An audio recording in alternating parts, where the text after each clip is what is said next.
सामाजिक विज्ञान पाठ 3 कक्षा 10 10वीं भूगोल समकालीन भारत 2 चैप्टर 3 जल संसाधन।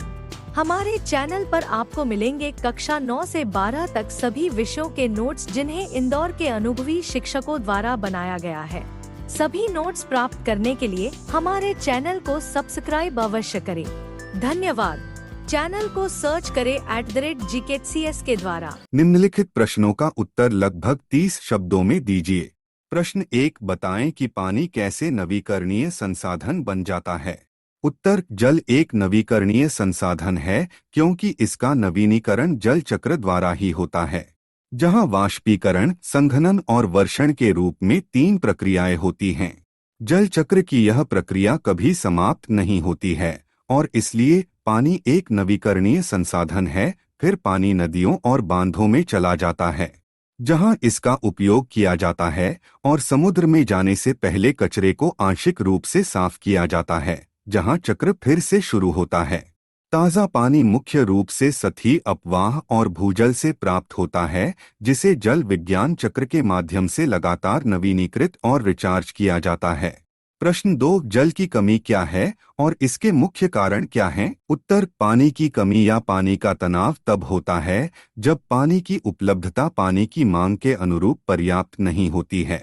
यह जनसंख्या में वृद्धि, पानी की बढ़ती मांग, शहरीकरण, औद्योगिकरण, पानी की बर्बादी, अविवेकपूर्ण उपयोग और उस तक असमान पहुंच के कारण होता है।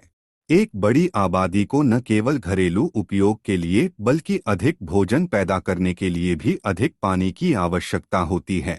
उद्योगों की लगातार बढ़ती संख्या ने मौजूदा ताज़े जल संसाधनों पर दबाव डालकर मामले को और भी बदतर बना दिया है। नाजुक जल संसाधनों का अत्यधिक दोहन किया जा रहा है और शहरों में ये खत्म हो गए हैं। पानी की कमी पानी की खराब गुणवत्ता के कारण भी हो सकती है। हाल ही में यह चिंता बढ़ती जा रही है कि भले ही लोगों की जरूरतों को पूरा करने के लिए पर्याप्त पानी है, लेकिन इसका अधिकांश हिस्सा घरेलू और औद्योगिक कचरे, रसायनों, कीटनाशकों और कृषि में उपयोग किए जाने वाले उर्वरकों से प्रदूषित हो सकता है, जिससे यह मानव के लिए खतरनाक हो सकता है। प्रश्न 3, बहुउद्देशीय नदी परियोजनाओं के फायदे और नुकसान की तुलना करें। उत्तर, बहुउद्देशीय नदी परियोजनाएं सिंचाई, बिजली उत्पादन, बाढ़ नियंत्रण, घरेलू और औद्योगिक उपयोग के लिए पानी की आपूर्ति, मनोरंजन, अंतर्देशीय नेविगेशन और मछली प्रजनन में मदद करती हैं। यह कृषि और ग्रामीण अर्थव्यवस्था के विकास को तेजी से औद्योगिकरण और शहरी अर्थव्यवस्था के विकास के साथ एकीकृत करता है। हालांकि जलाशय स्थानीय वनस्पतियों और जीवों को नष्ट कर देते हैं। बांधों से नदी खंडित हो जाती है, जिससे जलीय जीवों का प्रवासन और अंडे देना मुश्किल हो जाता है। कई मूल गांव जलमग्न हो गए हैं और लोग अपनी आजीविका खो चुके हैं। पुनर्वास की बहुत कम या कोई उम्मीद नहीं है। बाढ़ को नियंत्रित करने के लिए जो बांध बनाए गए थे, उनके जलाशय में अवसादन के कारण बाढ़ आ गई है। यह भी देखा गया कि बहुउद्देशीय परियोजनाओं के कारण भूकंप आए, जलजनित बीमारियां और कीट पैदा हुए और पानी के अत्यधिक उपयोग से प्रदूषण हुआ। निम्नलिखित प्रश्नों का उत्तर लगभग 120 शब्दों में दीजिए। प्रश्न 1, चर्चा करें कि राजस्थान के अर्धशुष्क क्षेत्रों में वर्षा जल संचयन कैसे किया जाता है। उत्तर, राजस्थान के अर्ध शुष्क क्षेत्रों में घरों में पारंपरिक रूप से पीने के पानी के भंडारण के लिए टैंक बनाए जाते हैं। टैंक एक बड़े कमरे जितने बड़े हो सकते हैं, वे बड़े हैं और अच्छी तरह से विकसित छत पर वर्षा जल संचयन प्रणाली का हिस्सा हैं।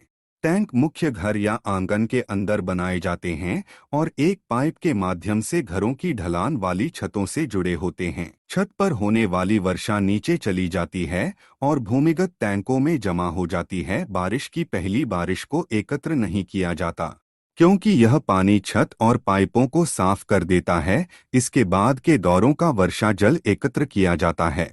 इस पानी का उपयोग अगले बरसात के मौसम तक किया जाता है और अन्य स्रोतों के सूख जाने के बाद भी यह पानी का एक विश्वसनीय स्रोत है। टैंक घरों को ठंडा करने में भी मदद करते हैं, क्योंकि उनके चारों ओर बने कमरों में संचालन के कारण आमतौर पर कम तापमान होता है। प्रश्न 2, वर्णन करें कि पानी के संरक्षण और भंडारण के लिए पारंपरिक वर्षा जल संचयन विधियों का आधुनिक अनुकूलन कैसे किया जा रहा है। उत्तर, वर्षा जल संचयन की पारंपरिक विधियां जैसे छत विधि भारत में लोकप्रिय हो रही हैं। मैसूर के गेंदाथुर गांव में लगभग 200 घरों ने छत पर वर्षा जल संचयन पद्धति को अपनाया है, जिससे गांव वर्षा जल से समृद्ध हो गया है। तमिलनाडु राज्य ने सभी घरों के लिए छत पर वर्षा जल संचयन संरचनाएं बनाना अनिवार्य कर दिया है। चूककर्ताओं को दंडित करने के लिए कानूनी प्रावधान हैं। शिलांग, मेघालय में छत पर वर्षा जल संचयन सबसे आम प्रथा है। थार के कस्बों और गांवों में छतों से कटाई आम बात है। मेघालय में बांस के पाइप का उपयोग करके धारा और झरने के पानी का दोहन करने की 200 साल पुरानी प्रणाली प्रचलित है। लगभग 18 से 20 लीटर पानी बांस पाइप प्रणाली में प्रवेश करता है और सैकड़ों मीटर तक ले जाया जाता है। बहुविकल्पीय प्रश्न 1, नीचे दी गई जानकारी के आधार पर प्रत्येक स्थिति को जल की कमी से पीड़ित या जल की कमी से पीड़ित नहीं के रूप में वर्गीकृत करें। ए, उच्च वार्षिक वर्षा वाला क्षेत्र। बी, उच्च वार्षिक वर्षा और बड़ी आबादी वाला क्षेत्र। सी, उच्च वार्षिक वर्षा वाला क्षेत्र लेकिन पानी अत्यधिक प्रदूषित है। डी, कम वर्षा और कम जनसंख्या वाला क्षेत्र। समाधान ए, उच्च वार्षिक वर्षा वाला क्षेत्र। स्पष्टीकरण, उच्च वार्षिक वर्षा वाले क्षेत्रों को पानी की कमी का सामना नहीं करना पड़ सकता है, क्योंकि जल स्तर फिर से भर जाता है, जल निकाय सूखते नहीं हैं, इसलिए पानी की कमी नहीं होती है। 2, निम्नलिखित में से कौन सा कथन बहुउद्देशीय नदी परियोजनाओं के पक्ष में तर्क नहीं है। 1, बहुउद्देशीय परियोजनाएं उन क्षेत्रों में पानी लाती हैं जो पानी की कमी से पीड़ित हैं। बी, बहुउद्देशीय परियोजनाएं जल प्रवाह को विनियमित करके बाढ़ को नियंत्रित करने में मदद करती हैं। सी, बहुउद्देशीय परियोजनाओं से बड़े पैमाने पर विस्थापन होता है और आजीविका का नुकसान होता है। डी, बहुउद्देशीय परियोजनाएं हमारे उद्योगों और हमारे घरों के लिए बिजली पैदा करती हैं। समाधान 2, सी, बहुउद्देशीय परियोजनाओं से बड़े पैमाने पर विस्थापन होता है और आजीविका का नुकसान होता है। स्पष्टीकरण, बहुउद्देशीय परियोजनाएं और बड़े बांध कई पर्यावरणीय आंदोलनों जैसे कि नर्मदा बचाओ आंदोलन और टहरी बचाओ आंदोलन आदि का कारण भी रहे हैं। इन परियोजनाओं का विरोध मुख्य रूप से स्थानीय समुदायों के बड़े पैमाने पर विस्थापन के कारण हुआ है।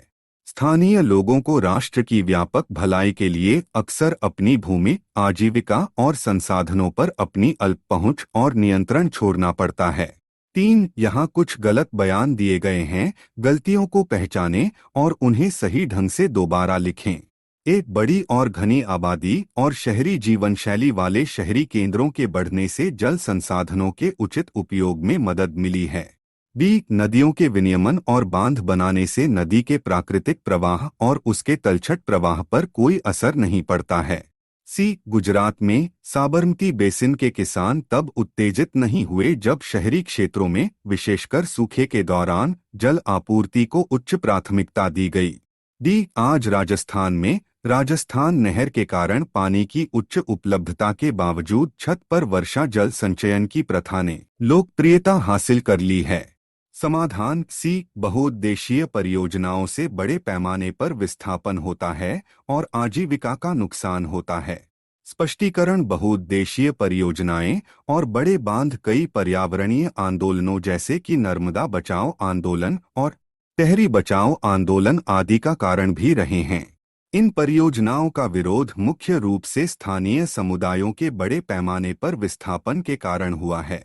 स्थानीय लोगों को राष्ट्र की व्यापक भलाई के लिए अक्सर अपनी भूमि, आजीविका और संसाधनों पर अपनी अल्प पहुंच और नियंत्रण छोड़ना पड़ता है। अभी तक हमारे साथ जुड़े रहने के लिए धन्यवाद। हमारे चैनल पर आपको मिलेंगे कक्षा 9 से 12 तक सभी विषयों के नोट्स, जिन्हें इंदौर के अनुभवी शिक्षकों द्वारा बनाया गया है। सभी नोट्स प्राप्त करने के लिए हमारे चैनल को सब्सक्राइब अवश्य करें। धन्यवाद। चैनल को सर्च करें @GKCS के द्वारा।